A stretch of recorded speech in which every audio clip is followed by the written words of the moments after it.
if you now America's been a great country, the freest and the richest, and we have a lot of wonderful traits and wonderful characteristics that we want to. But why don't we concentrate on a free market economy, a sound currency, protection of civil liberties, a sensible foreign policy, and then we could be a nation where other countries would want to emulate us and follow our lead.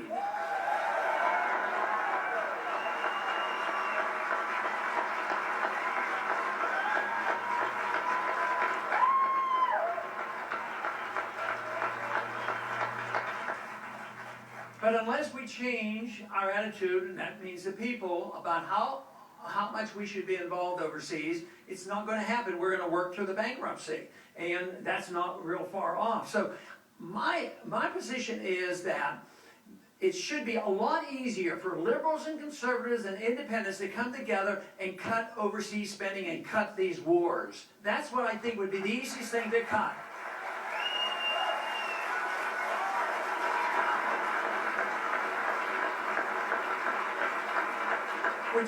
Which simply means we bring our troops home as soon as possible.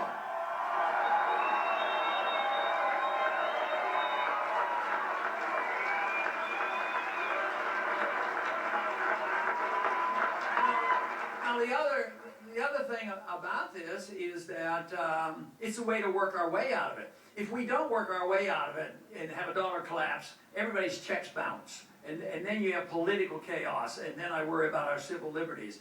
But if we do this sensibly and cut the spending overseas, what about all this effort to worry about a border that nobody can identify between Pakistan and Afghanistan? Think of how much fighting and killing we're going over there. Nobody even knows where at all, so we just bomb everybody, you know. But what about our own borders to the south?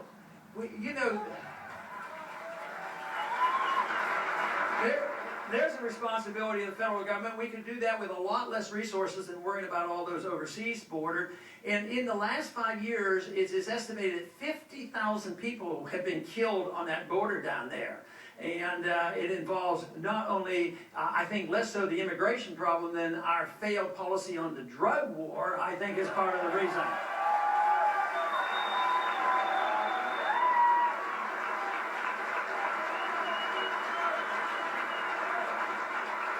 But we once again would have to change our foreign policy and adapt the policy that the founders gave us. And even up until the mid part of the last century, many conservative Republicans endorsed. And that is, that we ought to mind our own business. And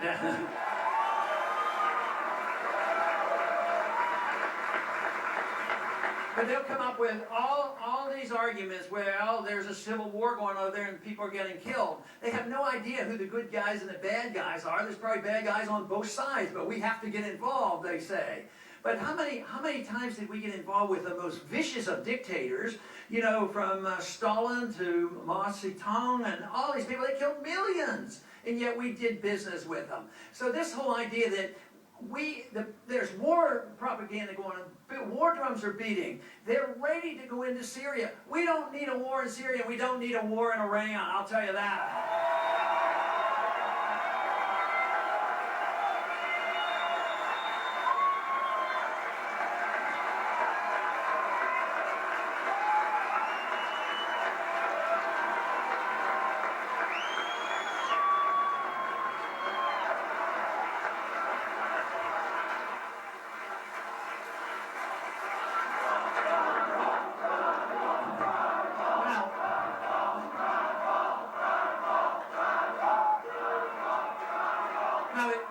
The big economic advantage of this, if we decide to work our way out, which is what I'm working to do, and that is, if you cut back, you don't have to cut child health care, or you don't have to cut benefits to the elderly. Some of those programs should never have been started. I'm not going to defend this stuff on constitutional grounds, but on practical grounds, If you want to deal with this and deal in a practical way, let's cut the spending overseas and try to take care of the people that we have taught for 50 years to become dependent on the federal government, and then work our way out. One of the proposals in my bill is to take care of the people who are dependent and need the help. But I would offer the chance, to change the Social Security system, and for instance, to start off with anybody under 25 getting out of college. Let them get out of Social Security. Let them take care of themselves.